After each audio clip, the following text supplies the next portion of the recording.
In today's video, I'm going to teach you how to add animation in Google Sites. Full Tutorial 2026.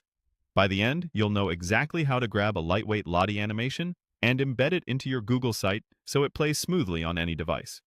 First, open the Lottie Files platform in your browser. This is a huge library of high-quality, lightweight animations. If you're prompted to sign in, go ahead and do that so you can save items and access the embed options.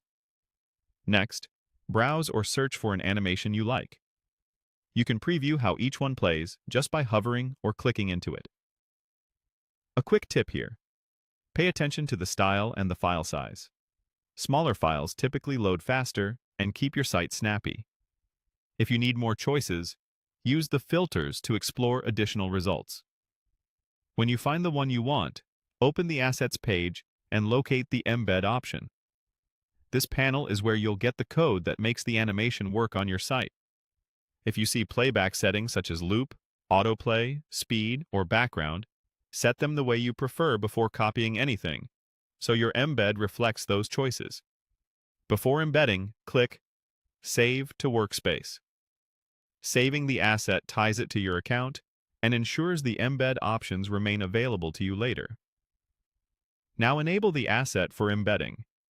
This step authorizes the animation to be served externally, which is what allows Google Sites to display it. With that done, copy the provided embed, HTML. Lottie Files will give you a snippet, often a small player component or iframe. Copy it exactly as shown to avoid any playback issues. Head over to your Google site and open the page where you want the animation to appear. In the right-hand Insert panel, click Embed.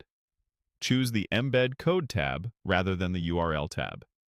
This is important because you're pasting actual HTML, not linking to a page. Paste the code you copied from Lottie Files into the field. Click Next so Google Sites can generate a live preview. If you see the animation load here, you're in great shape. Finally, click Insert to place it on the page. You can drag the corners to resize and use alignment guides to position it precisely. If it looks paused in the editor, don't worry. Some animations only run during preview or when published. You can also fine-tune spacing with section layouts to make the animation feel integrated with your text and images. That's it. You've successfully added an animation to Google Sites using Lottie Files. Thanks for watching, and enjoy.